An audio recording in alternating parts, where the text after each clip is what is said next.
The stench of the slave markets on Vextar Prime hit Marcus Chun like a physical blow as he stepped off the transport shuttle. 23 years of tending gardens on the frontier world of New Eden hadn't prepared him for this assault on his senses. The air recyclers struggled against the mixture of fear, desperation, and the exotic biochemistry of a dozen different species all crammed into the underground marketplace.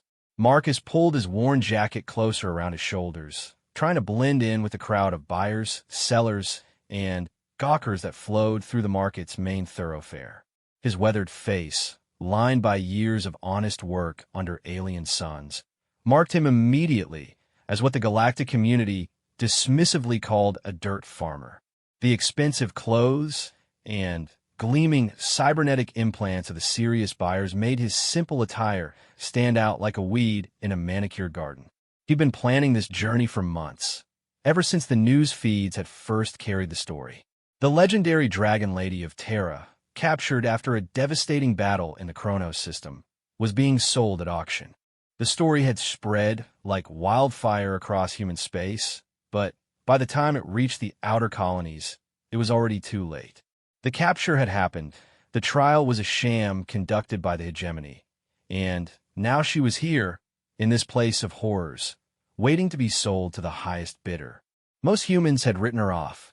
The Dragon Lady had always been more myth than reality to the colonists anyway.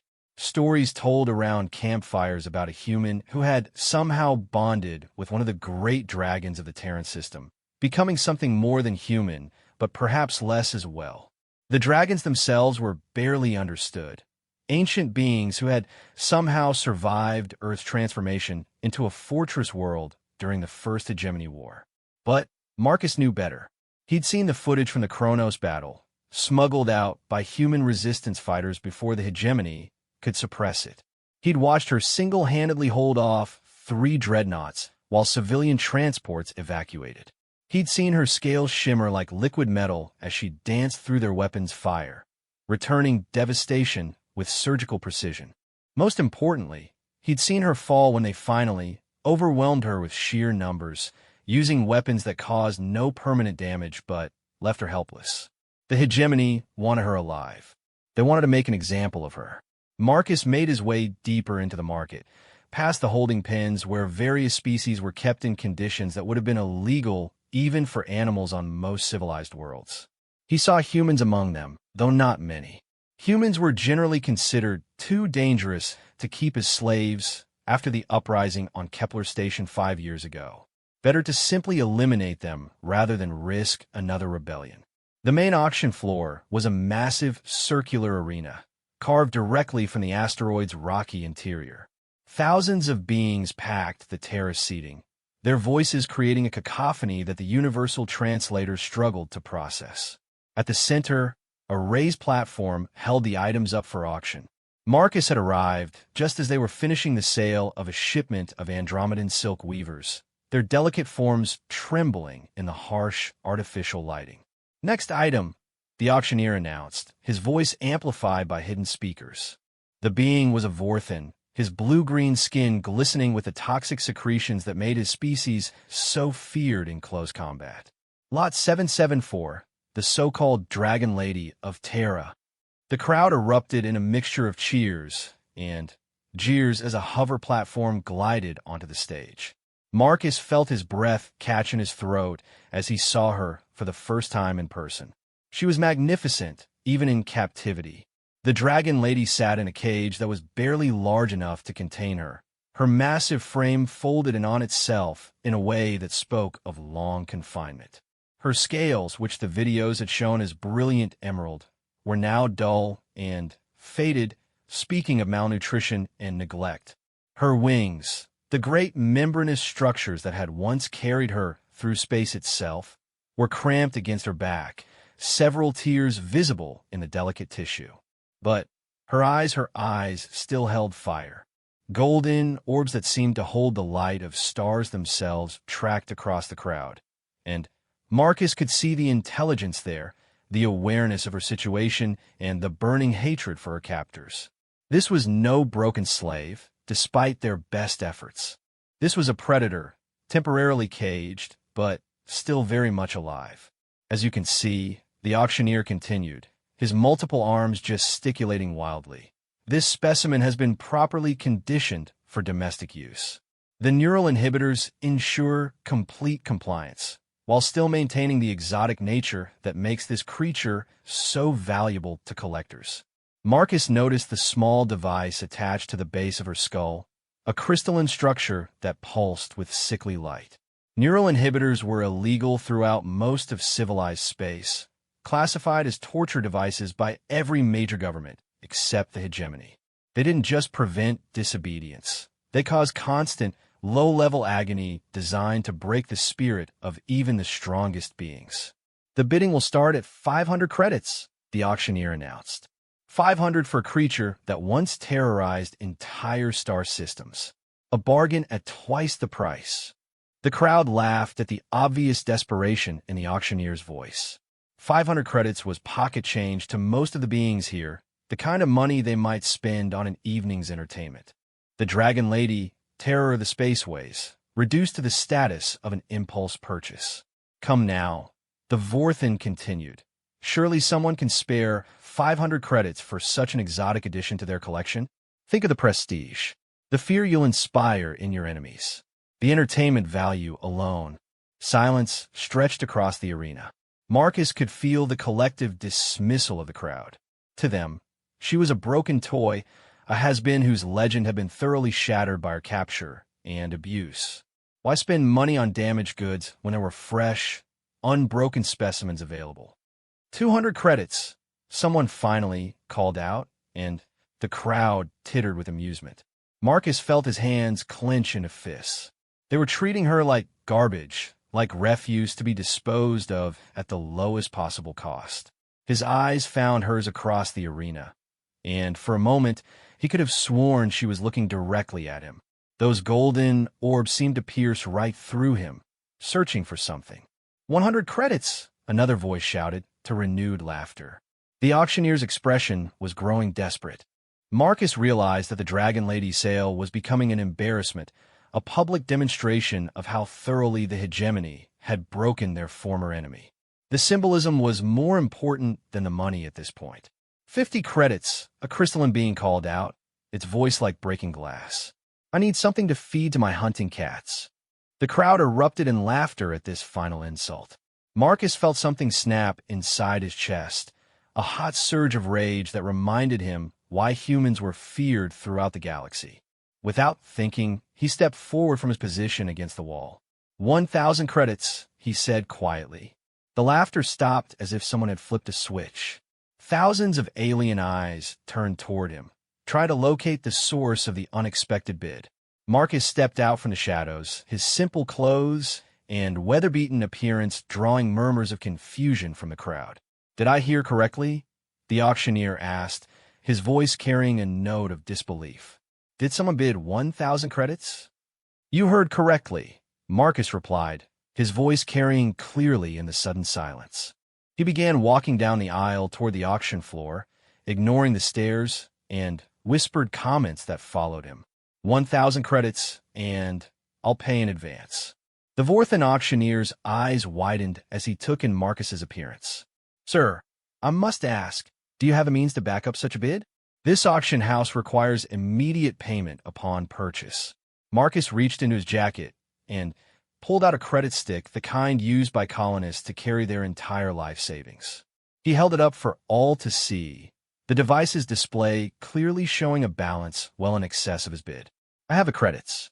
The question is whether you have the courage to accept them. A ripple of unease passed through the crowd. Marcus was human, and humans had a reputation for being unpredictable, especially when they felt strongly about something.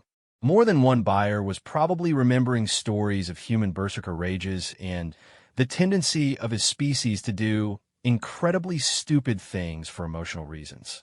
1,000 credits then, the auctioneer announced, clearly eager to complete the sale before the human could change his mind or cause trouble. Going once. 1,500, a new voice interrupted. Marcus turned to see a hegemony official, his uniform marking him as a mid-level administrator, rising from the VIP section. The Hegemony Intelligence Service would like to acquire this specimen for further study. Marcus felt his heart sink.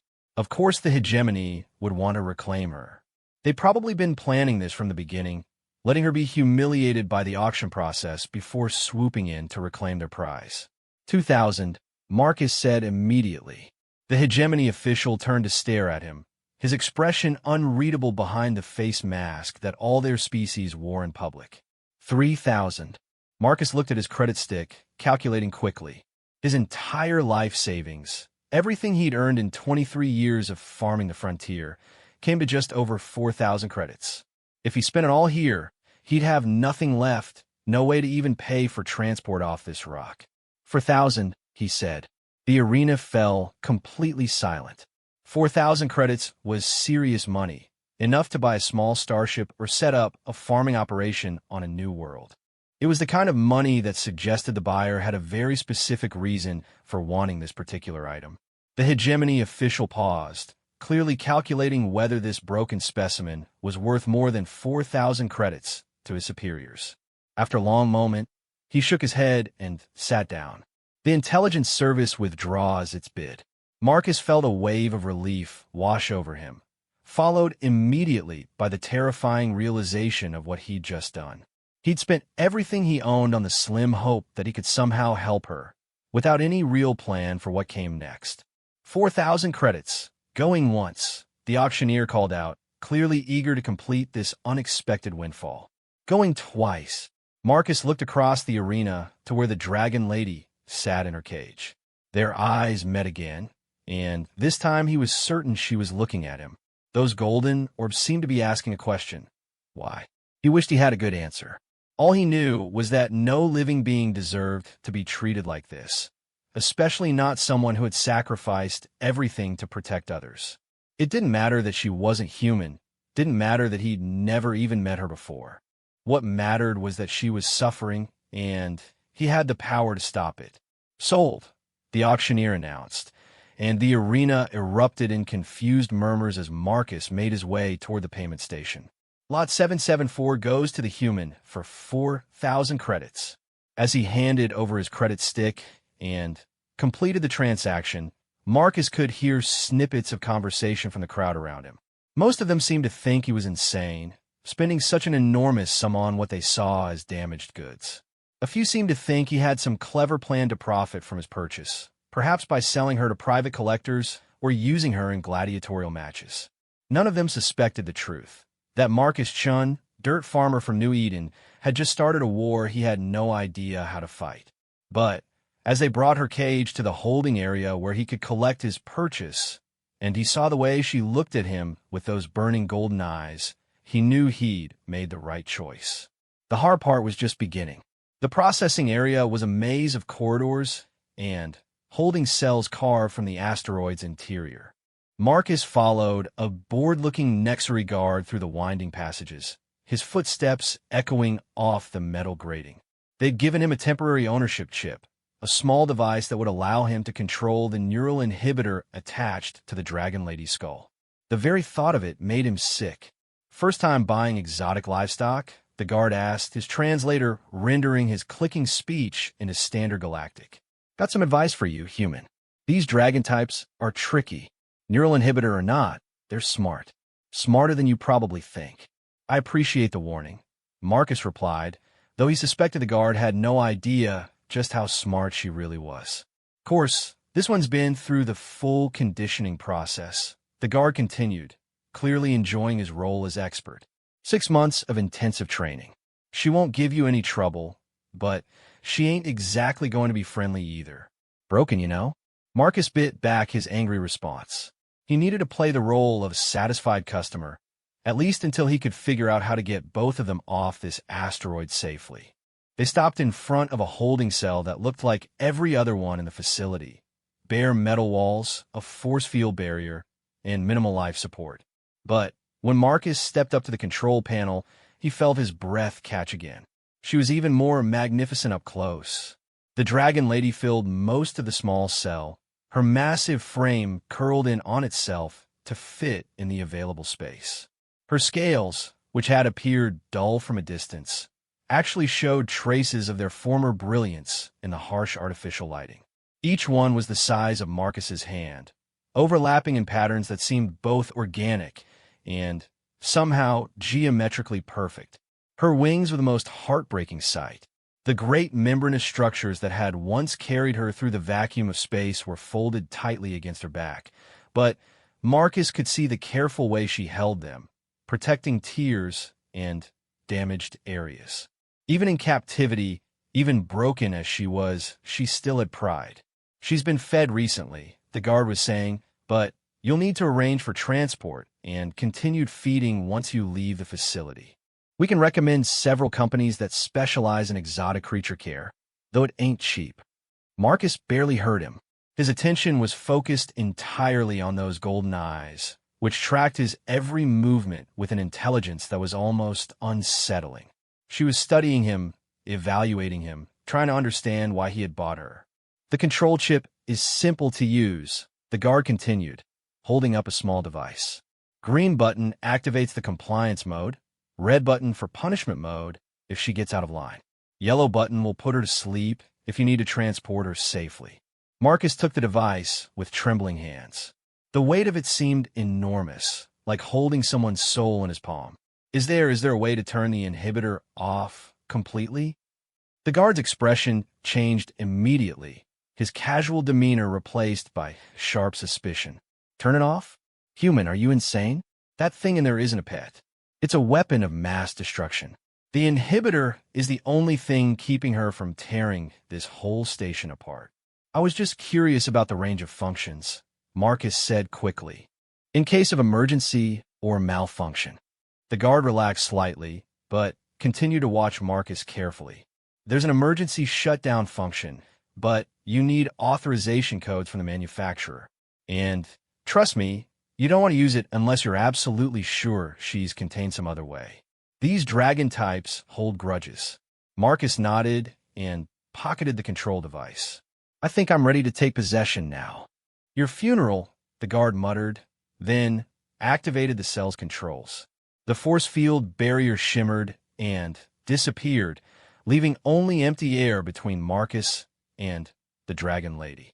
For a moment, neither of them moved. Marcus stood in the doorway, acutely aware that he was within striking distance of claws that could shred through starship armor. She remained curled in the corner, but her golden eyes never left his face. "Come on then," the guard said impatiently. "She's programmed to follow the chip carrier. Just walk and she'll follow." Marcus took a tentative step into the cell, then another. The dragon lady's massive head turned to track his movement, but she made no aggressive moves. When he was close enough to reach out and touch her, she spoke for the first time. "Why?" Her voice was like distant thunder, filtered through the universal translator, but retaining an otherworldly quality that made Marcus's spine tingle. The guard laughed. "They all asked that eventually. Don't let it get to you, human. It's just programming trying to understand its new parameters." Marcus felt anger flare again at the casual dismissal. She wasn't an it. She was a person, a living being with thoughts and feelings and her own reasons for fighting. But he kept his expression neutral as he answered her question. "Because no one deserves this," he said simply.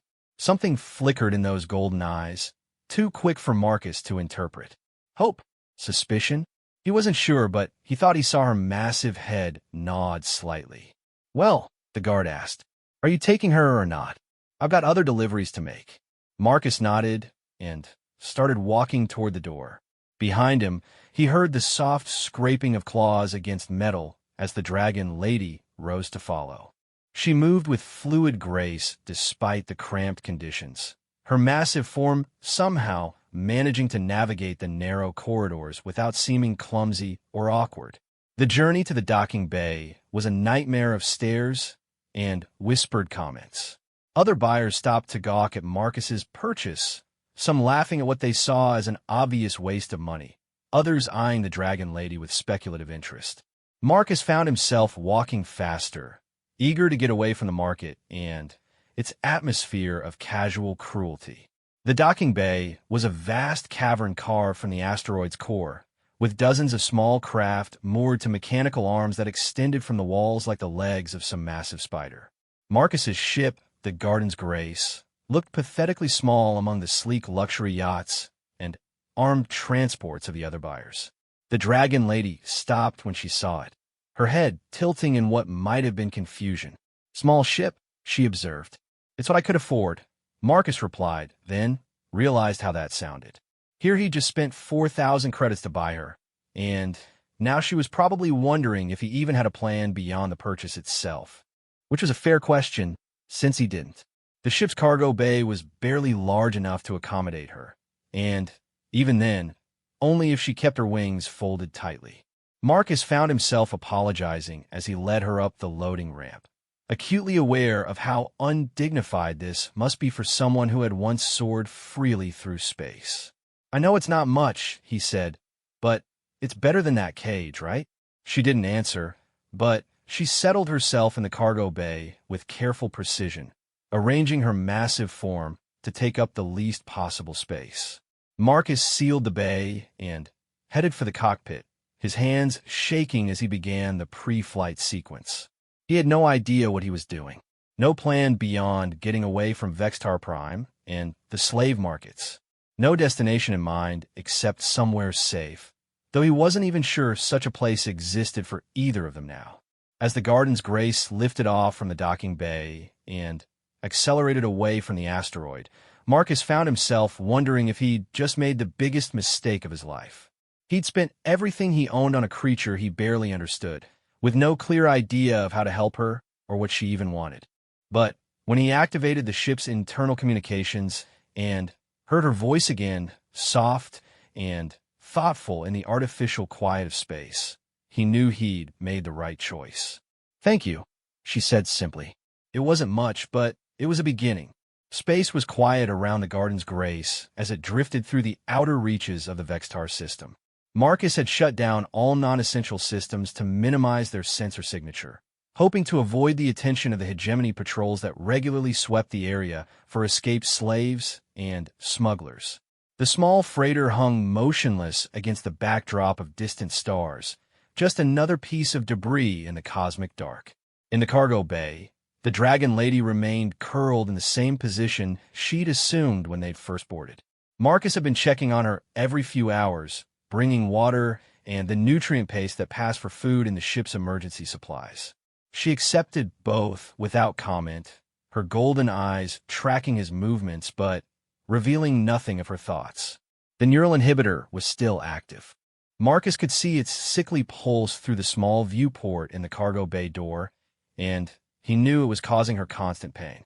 But he didn't dare deactivate it yet. The guard's warnings about authorization codes had been true. The device was locked down tighter than a bank vault, and any attempt to tamper with it without proper clearance would trigger an automatic distress signal. Marcus sat in the pilot's chair, staring at the control device in his hands. The little chip that supposedly gave him complete dominion over a being who had once fought entire fleets to a standstill. The weight of it made him sick. "You're troubled," came a voice from behind him. Marcus spun around to find the Dragon Lady standing in the doorway between the cargo bay and the cockpit.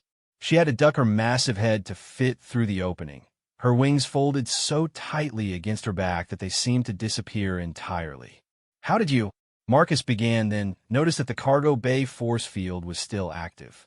She was speaking through the ship's communication system somehow, her voice emerging from the speakers with that same otherworldly quality he'd noticed before. "The inhibitor suppresses my abilities, not my intelligence," she replied, settling herself carefully in the small space. "Your ship's systems are primitive but functional." It was simple enough to access the communication network. Marcus looked down at the control device in his hands, then back up at her golden eyes. "Aren't you supposed to be compelled to follow my commands?" The guard said the programming was absolute. Something that might have been amusement flickered across her draconic features. "The programming assumes that the controller has the will to use it. You've been carrying that device for 6 hours without pressing a single button. Most owners would have tested its functions within the first few minutes." "I'm not your owner," Marcus said firmly. "I bought you to get you away from those animals, not to control you." Then Why haven't you attempted to remove the inhibitor? Marcus held up the device, frustration clear in his voice. Because I don't know how. The authorization codes, the security protocols. I'm just a farmer, not a tech specialist. If I try to hack it and fail, we both end up dead when it sends out that distress signal. The dragon lady was quiet for a long moment, studying him with those penetrating golden eyes. When she spoke again, her voice was softer, less guarded than before. What is your name, farmer? Marcus Chun. And you are? I am. She paused, seeming to consider the question. I have been called many things. The dragon lady is what your species named me during the war. The hegemony called me Subject 774. My own people knew me as Cassera Draconis before the bonding. Cassera, Marcus repeated, testing the name. It felt right somehow, more real than the titles and designations. That's a beautiful name. It belonged to someone who no longer exists, she replied, but Marcus caught a hint of something in her tone. Sadness, perhaps, or longing for what had been lost. She exists, Marcus said gently. She's right here, talking to me. Cassara's massive head tilted slightly, studying him with renewed interest. You speak strangely for a human. Most of your species sees only the dragon, not the woman who became something more. I've had a lot of practice seeing what others miss, Marcus replied. 23 years of farming teaches you that the most damaged plants are often the ones with the strongest roots. A sound emerged from Cassara's throat that might have been laughter, though it rumbled like distant thunder. Are you comparing me to a damaged plant, farmer? I'm saying that just because something has been hurt doesn't mean it can't heal, Marcus replied. And it's Marcus, not farmer. The conversation was interrupted by a sharp beeping from the navigation console.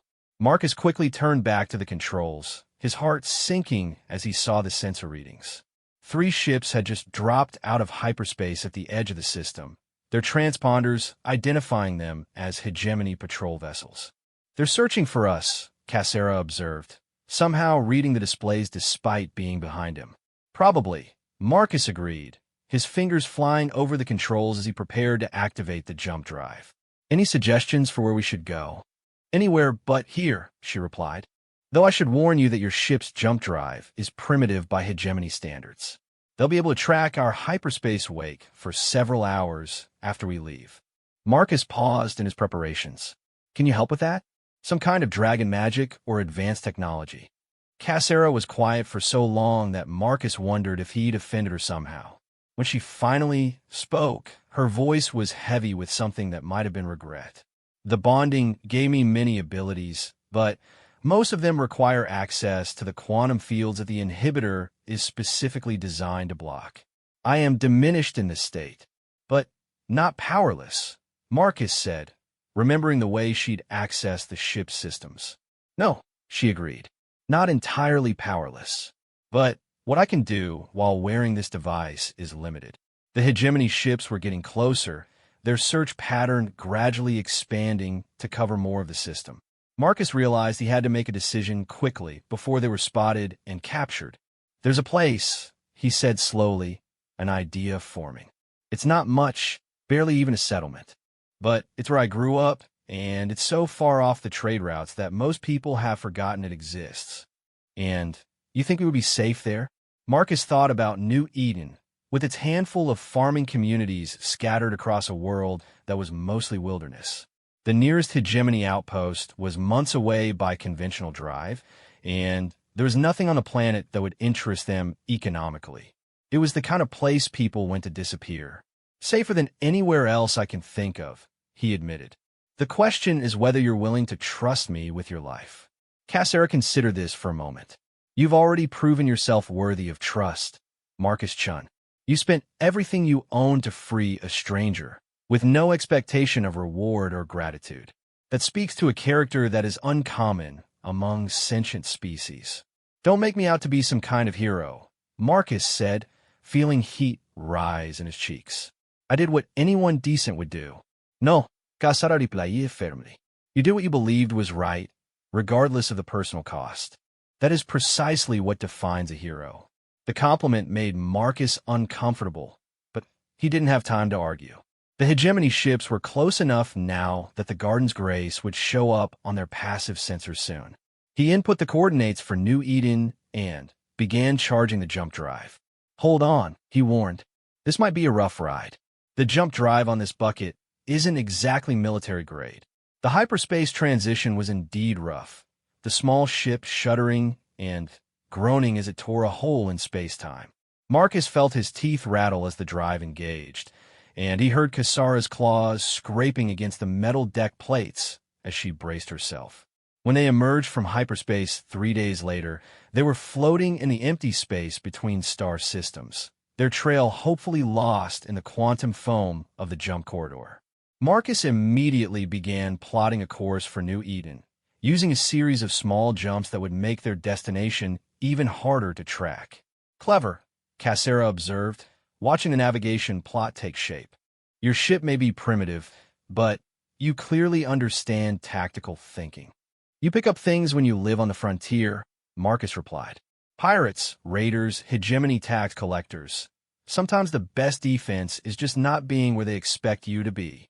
Over the next several days, as they made their way toward New Eden through a series of short jumps and course changes, Marcus and Kasara talked. Not constantly, but in the quiet moments between jump calculations and system checks, they began to learn about each other. Kasara told him about her life before the bonding, when she had been a xenobiologist studying the great dragons of the Terran system. The dragons themselves were ancient, possibly older than human civilization, and they communicated through quantum field manipulation rather than conventional speech. When the hegemony had first threatened Earth, a few desperate humans had attempted to communicate with them, seeking aid in the coming war.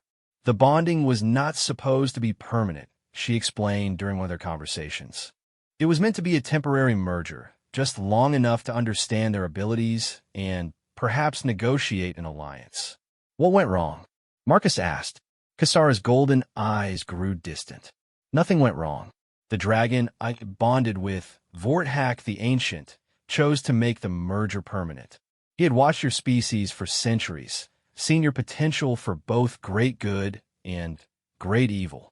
When he bonded with me, he made me a guardian, tasked with protecting humanity from its enemies and from itself." "That's a hell of a responsibility," Marcus observed.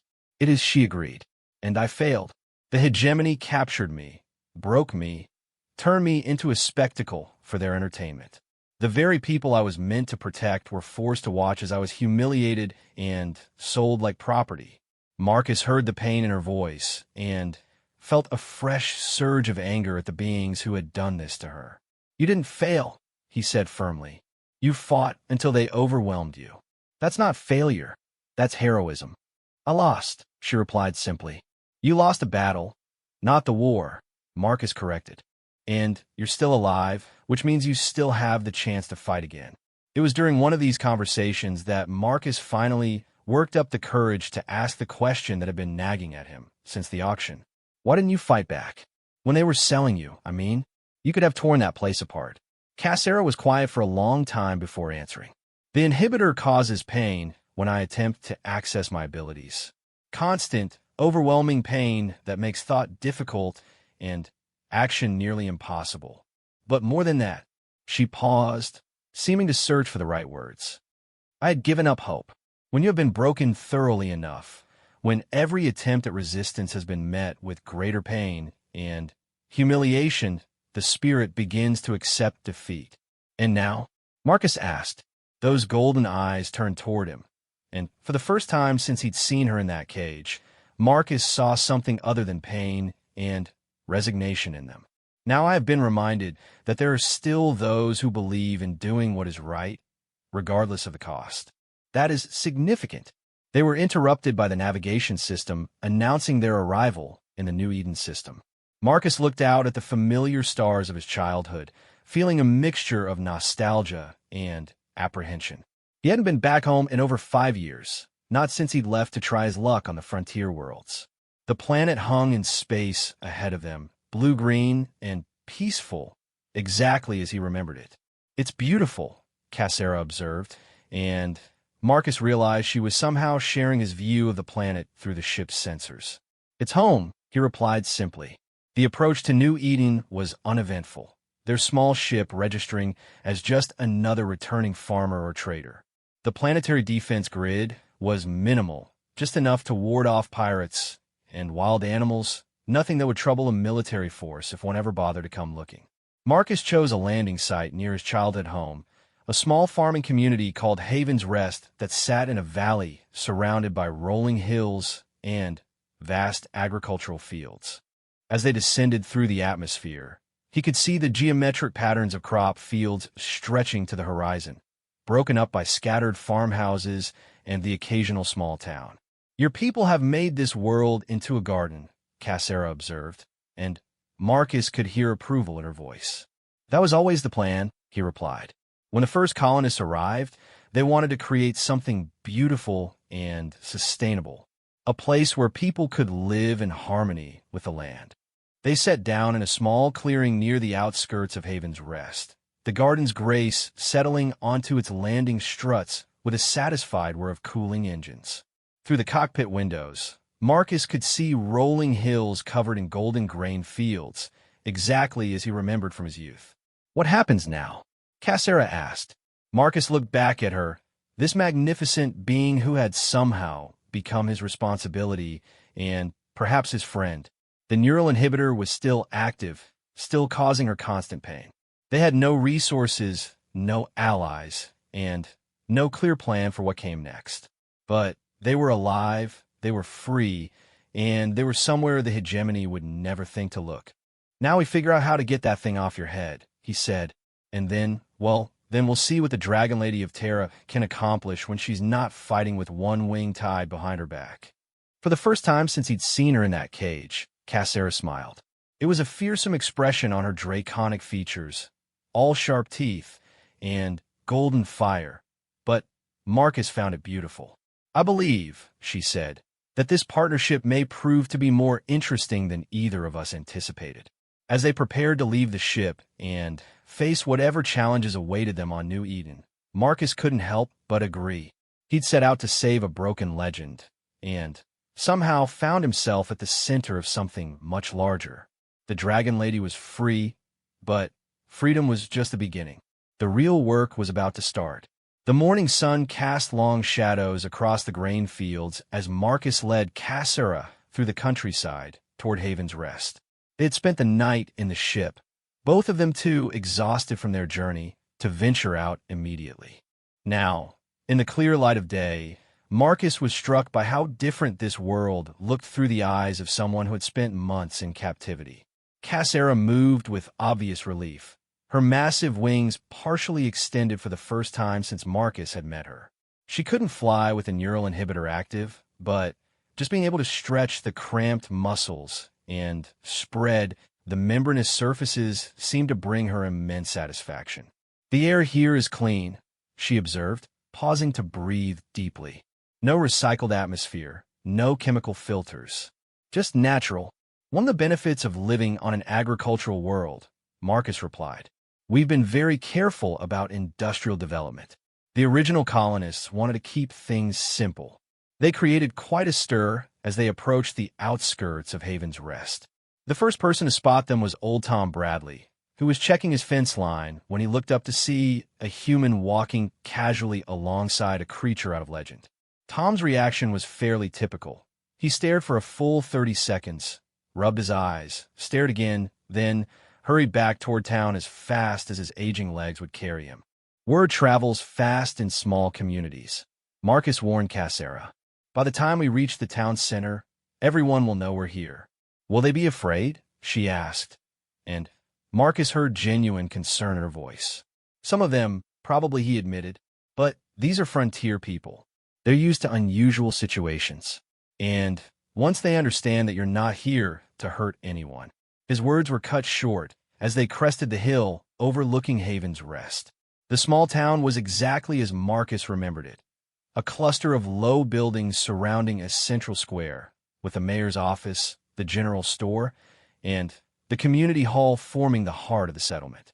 But what surprised him was the crowd that had already gathered in the square, word of their approach having traveled even faster than he'd expected. Marcus Chun, A familiar voice called out. Is that really you? Marcus grinned as he recognized Sarah Martinez, who had been his closest friend growing up. She was pushing through the crowd toward them, her expression a mixture of excitement and disbelief. Hello, Sarah, he replied. It's good to see you. Sarah came to a stop a few meters away, her eyes widening as she took in Kasara's massive form. Marcus, is she really? She's a friend, Marcus said simply. And she needs our help. The crowd had grown larger, with what seemed like half the town's population gathering to stare at the Dragon Lady of Terra. Marcus could hear the whispered conversations, the mixture of awe and fear that rippled through the assembled farmers and merchants. But he also noticed something else, curiosity. These people had heard the stories, seen the news feeds about the legendary guardian who had fought to protect human space. They knew who she was, what she had sacrificed. Is it true? An elderly woman called out from the crowd. Are you really the Dragon Lady? The one who held off the hegemony fleet at Kronos. Kasara turned toward the woman, her golden eyes gentle despite her fearsome appearance. I am Kasara Draconis, she replied, her voice carrying clearly across the square. And I did what I could to protect those who could not protect themselves. A murmur ran through the crowd. Hearing her speak, seeing her obvious intelligence and dignity seemed to change their perception of her. This wasn't a monster or a mindless beast. This was a person, someone who had fought for them and suffered for it. We heard you were captured, another voice called out. Heard they put you on trial. A trial conducted by those who had already decided my fate, Kasara replied. Justice is apparently a flexible concept when applied by conquerors. Marcus stepped forward, addressing the crowd directly. She was being sold as a slave on Vextar Prime, treated like property by the same beings who once feared her. I bought her freedom, but she's still wearing a neural inhibitor that causes her constant pain. We need help getting it removed. The crowd fell silent, processing this information. Marcus held his breath, wondering if they would see Kasara as a refugee in need of aid or as a dangerous liability that might draw unwanted attention to their peaceful world. It was Mayor Janet Wells who broke the silence. A sturdy woman in her 60s who had been leading Haven's Rest for over 2 decades, she pushed through the crowd with the authority of someone accustomed to making difficult decisions.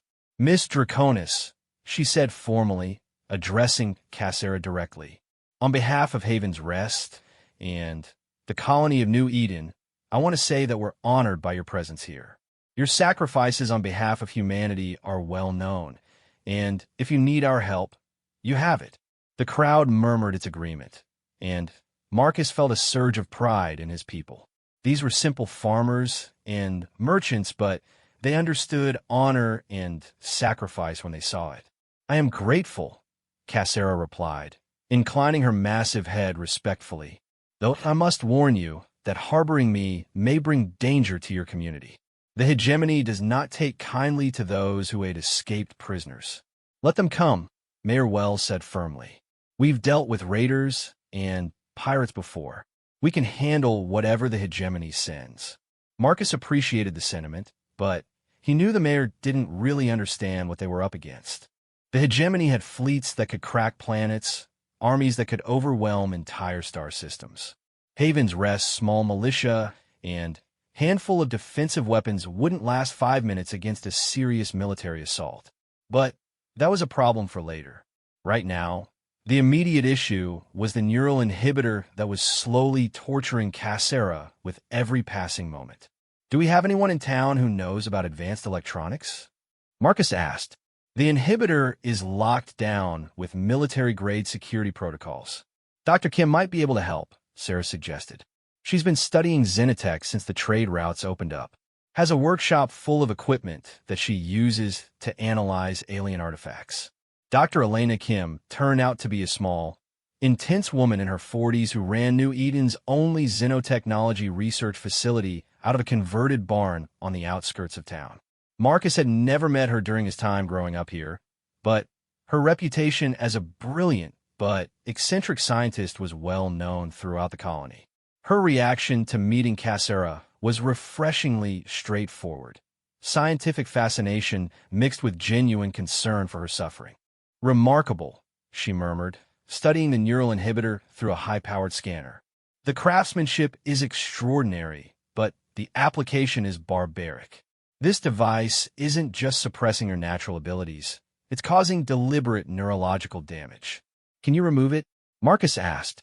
Dr. Kim was quiet for a long moment, her instruments humming as they analyzed the device's structure. "Possibly. The security protocols are indeed military-grade, but they're designed to prevent tampering by conventional means. What they didn't account for is someone with access to quantum resonance technology." She gestured toward a complex array of equipment that filled most of her workshop. "I've been reverse engineering hegemony tech for years, trying to understand how their quantum manipulation systems work. I think I can use that knowledge to fool the inhibitor security systems long enough to shut it down safely." "You think you can?" Cassera asked, hope creeping into her voice for the first time. "I'm confident," Dr. Kim corrected. "The process will take several hours, and I'll need to map the device's neural interfaces very carefully to avoid causing permanent damage. But, yes, I believe I can free you from this abomination." The procedure began immediately. Dr. Kim worked with the careful precision of a master craftsman, her instruments probing the inhibitor's structure while Cassera lay motionless on a specially reinforced table. Marcus sat nearby, watching the readings on the various monitors and trying not to let his anxiety show. "The neural pathways are incredibly complex," Dr. Kim observed as she worked. "This bonding process you went through, it didn't just give you access to draconic abilities. It fundamentally altered your brain structure, created new neural networks that integrate quantum field manipulation with biological processes. Is that why the inhibitor is causing so much damage?" Marcus asked. "Exactly," Dr. Kim replied. "It's not just blocking her abilities, it's disrupting neural pathways that are essential to her basic cognitive functions. Prolonged exposure could cause permanent brain damage or even death." Marcus felt his hands clench into fists. The casual cruelty of the hegemony never ceased to amaze him. They weren't content to simply imprison their enemies. They had to torture them as well. "I'm detecting the primary control node," Dr. Kim announced after several hours of careful work. "This is the critical moment. If the security protocols detect what I'm doing, the device will send out a distress signal that could bring hegemony forces directly to us." "And if you succeed?" Cassera asked. "Then you'll be free," Dr. Kim replied simply. Marcus held his breath as Dr. Kim's instruments focused on a specific point within the inhibitor's crystalline structure. The room filled with a low humming sound as quantum resonance fields interacted with the device's security systems. For a moment, nothing seemed to happen. Then, suddenly, the sickly pulsing light that had emanated from the inhibitor for so long simply went out. Cassera gasped, her massive form convulsing as neural pathways that had been blocked for months suddenly opened. Marcus jumped to his feet, alarmed by her reaction, but Dr. Kim held up a hand to stop him. "It's normal," she said. "Her brain is reconnecting neural networks that have been severed. It's going to be overwhelming for a few moments." Those few moments felt like hours to Marcus. Cassara's golden eyes were wide and unfocused, her breathing rapid and shallow. But gradually, her expression began to clear, and Marcus could see intelligence returning to those magnificent orbs. "How do you feel?" he asked gently.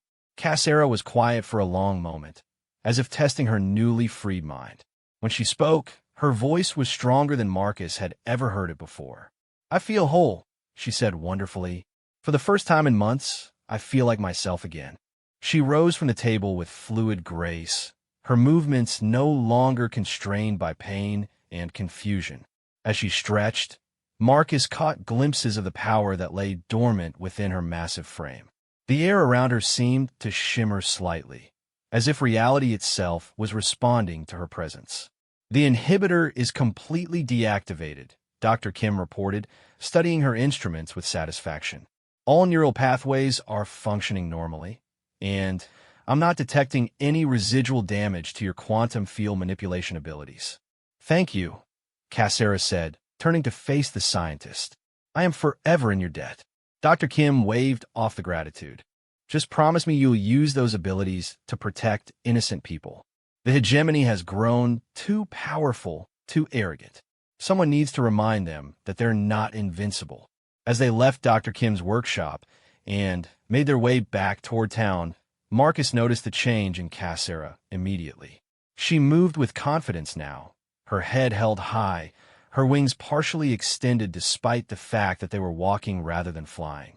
More than that, though, there was a sense of presence about her, an aura of barely contained power that made the air around her seem to vibrate with potential. "What happens now?" he asked. Cassera paused, looking up at the star-filled sky above New Eden. "Now I remember what I was created to do," she replied. "The dragon bonding wasn't just about gaining power, Marcus. It was about accepting responsibility. I am a guardian, sworn to protect those who cannot protect themselves. And the hegemony?" Her golden eyes turned toward him, and Marcus saw something in them that made his spine tingle. Not anger, exactly, but a kind of cold determination that spoke of justice rather than revenge. The hegemony believes that might makes right, that the strong can do whatever they wish to the weak. They have built their empire on slavery and conquest, crushing entire civilizations under their boot heels. They think themselves gods. She spread her massive wings, the membrane catching starlight and seeming to glow with inner fire. It's time someone reminded them that gods can bleed. As Marcus watched her test her wings in the cool night air, he realized that freeing the Dragon Lady had been just the beginning. What came next would reshape the balance of power in the galaxy. The war was far from over. In fact, it was just about to begin. 3 weeks after the neural inhibitor's removal, New Eden had transformed from a quiet farming world into something resembling a military staging ground. Word had somehow spread through the underground networks that connected the scattered human colonies, and ships had begun arriving daily.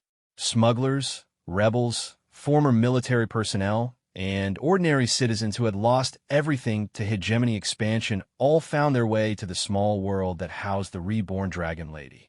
Marcus stood on the hilltop overlooking Haven's Rest, watching the controlled chaos below. The town square had been converted into a command center, with communication equipment and tactical displays occupying every available surface.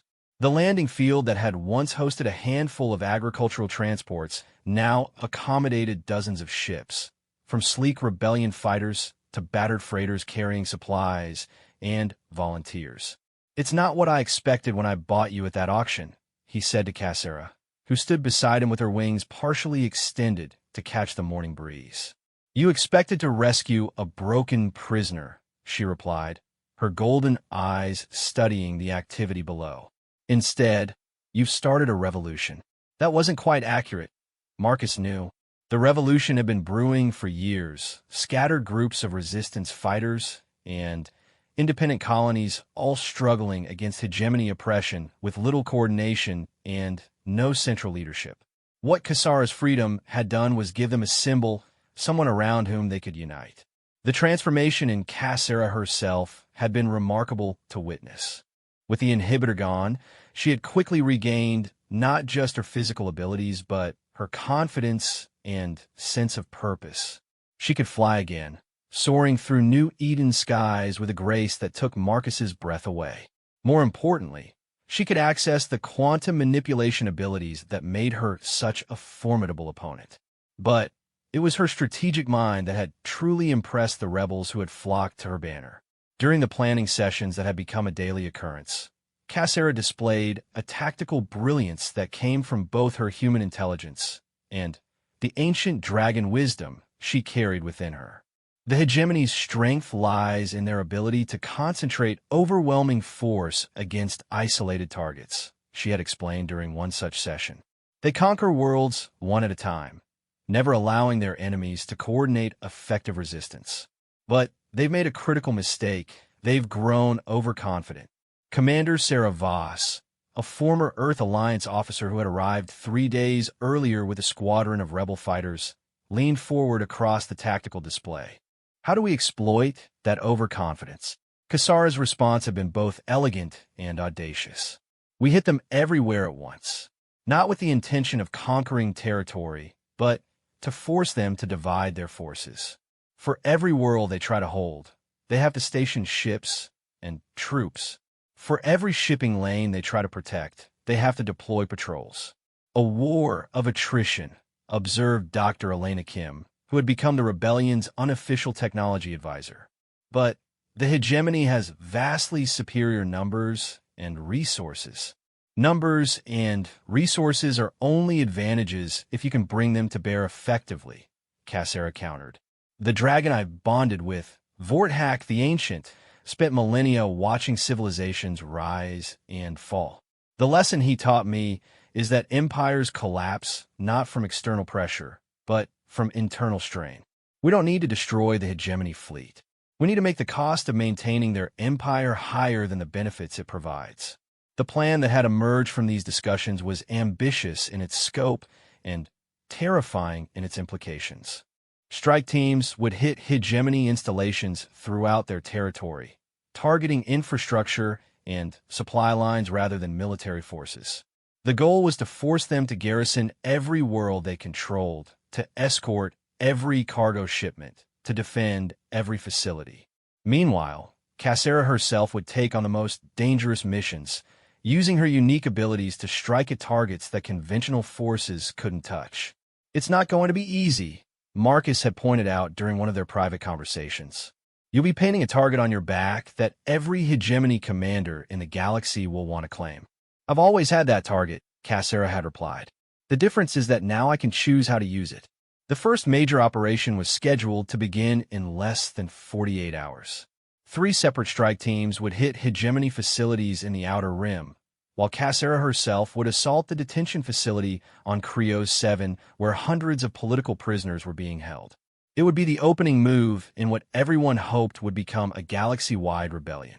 Marcus was pulled from his thoughts by the sound of approaching footsteps. He turned to see Sarah Martinez climbing the hill toward them, her expression serious.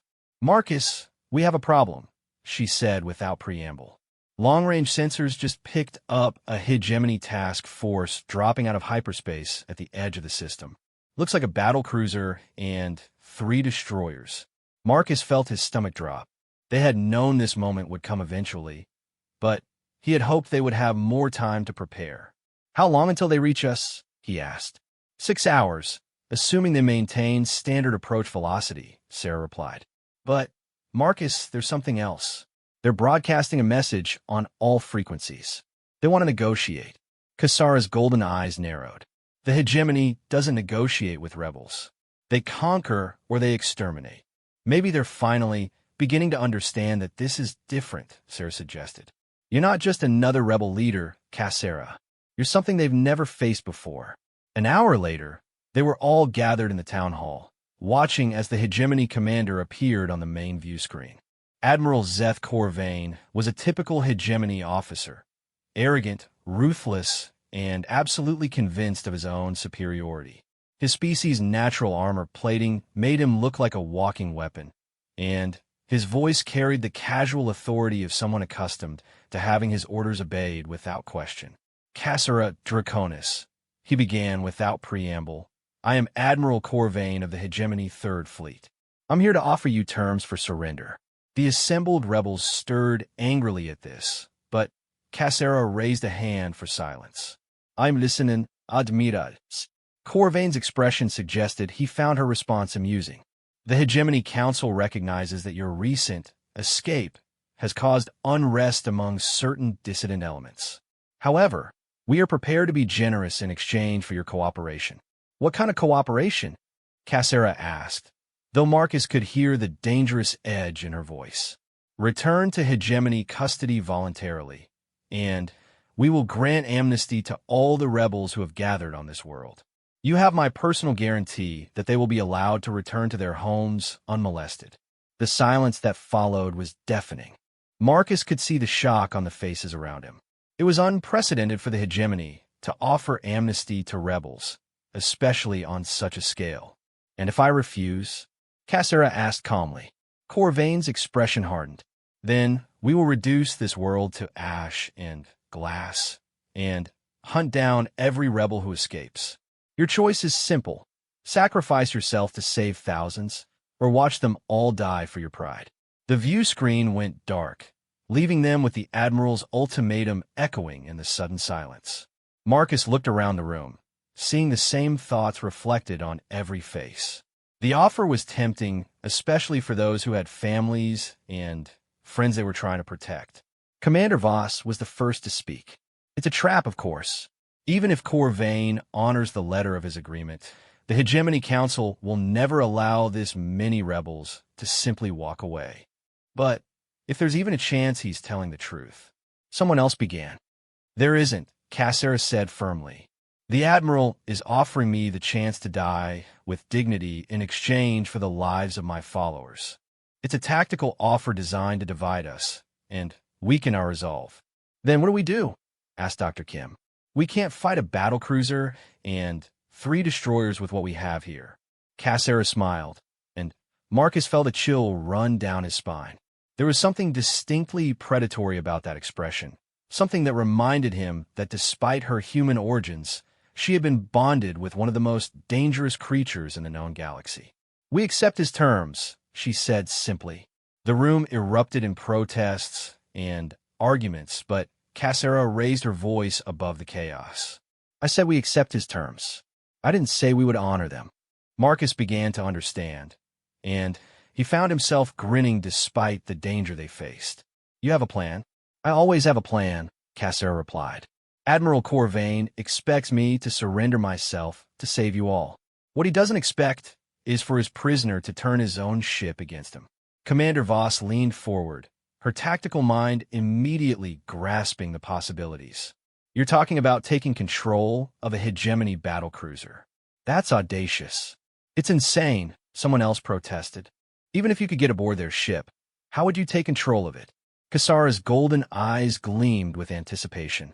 "The bonding gave me more than just physical abilities and quantum manipulation. It gave me access to the ancient dragon knowledge of technology and systems that predate most galactic civilizations.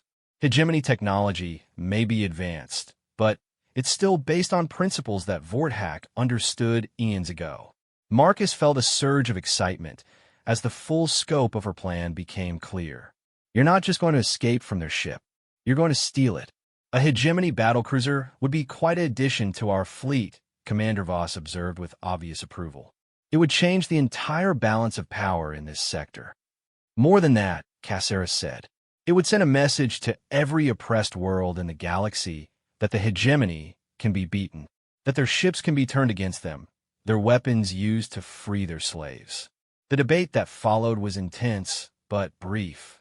The risks were enormous, and the chances of success appeared minimal. But as person after person spoke up, it became clear that they all understood the same truth. This was their chance to strike a blow that would resonate across the galaxy.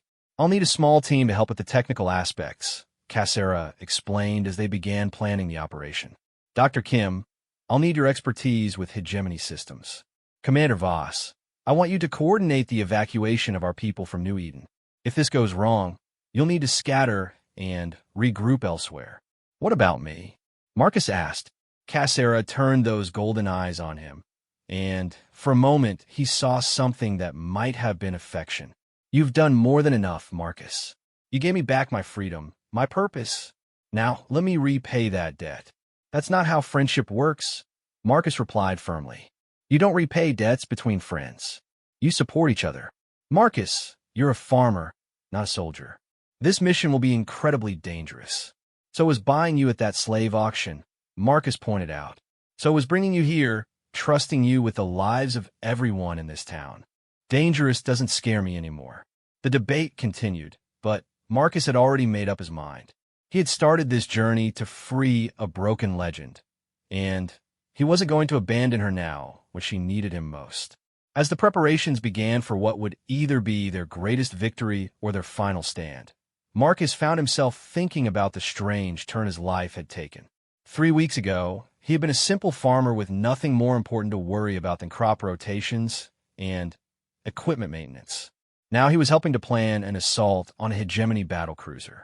But as he watched Cassera coordinate the various aspects of their operation, seeing the hope and determination she inspired in everyone around her, he knew he had made the right choice. Sometimes the most important thing you could do was simply be present when someone needed you. The revolution was about to take its first real step, and Marcus Chund, dirt farmer from New Eden, was going to be right there beside the Dragon Lady when it happened. He couldn't wait. The shuttle that carried Cassera to Admiral Corvain's flagship was deliberately modest, a simple transport craft that would reinforce the image of a defeated prisoner surrendering to superior force. But hidden within its cargo hold were Marcus, Dr. Kim, and two of Commander Voss's best technicians, all equipped with the specialized equipment they would need to take control of a hegemony battlecruiser. Marcus pressed his eye to the small viewport, watching as the massive hegemony vessel grew larger ahead of them. The INS Dominion was a terrifying sight, its dark hull bristling with weapons and its very presence radiating menace. Ships like this had conquered dozens of worlds, enslaved millions of beings, and enforced the hegemonies well across half the galaxy. Second thoughts? Cassera asked quietly, her voice carrying through the shuttle's communication system. About 100 of them, Marcus admitted. But I'm still here. The shuttle docked with the Dominion's main hangar bay precisely on schedule. Marcus and the others remained hidden in the cargo hold, listening through the ship's sensors as Cassera was escorted off the shuttle by a full squad of hegemony Marines. The ceremonial nature of her surrender was clearly important to Admiral Corvain. He wanted this moment recorded for posterity, proof that even the legendary Dragon Lady could be broken by hegemony power. Through the surveillance feed, Marcus watched as Cassera was led through the ship's corridors toward the bridge. She moved with apparent resignation, her head lowered and her wings folded tightly against her back. To the hegemony soldiers, she must have looked like exactly what they expected, a defeated prisoner, finally accepting the inevitable. But Marcus had spent weeks learning to read her subtle expressions, and he could see the signs that the Marines missed. The way her golden eyes tracked every detail of the ship's layout. The slight tension in her shoulders that suggested coiled energy rather than dejection. The almost imperceptible smile that played at the corners of her mouth. Cassera Draconis was many things, but she was not defeated. The hangar bay was largely empty once the ceremony of her surrender was complete, most of the crew having returned to their duties. Marcus and his team emerged from the cargo hold and immediately set to work. Dr. Kim had studied hegemony ship designs for years, and she led them through the maintenance corridors toward the engineering sections where they could access the primary computer systems. The Dominion is a Devastator-class battlecruiser, she explained in whispers as they made their way through the ship's bowels. Crew of 8,000, with enough firepower to level a small moon. But, like all hegemony vessels, it has a critical weakness: centralized computer control. Everything runs through the main AI core, which means if we can take control of that, we control the ship, Marcus finished. They reached the primary computer access point 20 minutes after docking, a heavily secured chamber deep within the ship's engineering section. Dr. Kim immediately set to work with her specialized equipment, connecting quantum resonance interfaces to the ship's data networks while the others kept watch. Meanwhile, on the bridge, Admiral Corvain was conducting his victory ceremony with all the pomp and arrogance that Marcus had expected. Through the ship's internal sensors, they could see Cassera standing in restraints before the Admiral's command chair, surrounded by officers and guards who clearly viewed her as a trophy. The great Dragon Lady of Terra, Corvain was saying, his voice carrying the satisfaction of someone who had achieved a long-sought goal. Terror of the spaceways, guardian of humanity, reduced to this, a prisoner in chains, brought low by superior hegemony might. Cassera raised her head, meeting the Admiral's gaze with those burning golden eyes. You're quite right, Admiral. I have been reduced. The question is, reduced to what? It was the signal they had been waiting for. Dr. Kim's equipment suddenly came alive, quantum fields interacting with the ship's computer core in ways that its designers had never anticipated. This was where Kasara's ancient dragon knowledge proved invaluable. The principles underlying hegemony technology were based on quantum manipulation techniques that were old when their civilization was young. "I'm in," Dr. Kim announced, her voice tight with concentration. "But the AI is fighting back. I need Kasara to link into the system directly." On the bridge, Admiral Corvain was still talking, apparently unaware that his ship was being systematically compromised. "Your rebellion ends here, Draconis. Once word of your capture spreads, the various resistance cells will lose heart. Order will be restored." "You're assuming that my capture was the goal," Kasara replied, and Marcus could see the first hints of concern beginning to appear on the Admiral's face. That was when the lights went out. Emergency lighting activated immediately, bathing the bridge in red illumination, but the main power grid was clearly offline. More alarming for the Hegemony crew was the fact that their weapons, shields, and navigation systems had also gone dark. "What's happening?" Corvain demanded, spinning toward his technical officers. "Unknown, sir," came the panicked reply. "All primary systems are offline. The computer core isn't responding to commands." Kasara smiled, and it was a terrifying expression on her draconic features. "Did you really think I would simply surrender myself to you, Admiral? That I would allow you to parade me around like some conquered trophy?" The restraints that had held her suddenly released, falling to the deck with metallic clangs. But more alarming than her physical freedom was the change in the air around her. Reality itself seemed to shimmer and bend as she accessed abilities that had been suppressed for so long. "Impossible," Corvain breathed. "The neural inhibitor was removed weeks ago," Kasara informed him calmly. "Did you honestly believe that a device created by your primitive science could permanently contain something forged by bonds older than your entire civilization?" Marcus, watching from the engineering section, felt a surge of pride and terror as Kasara revealed her true nature. This was what she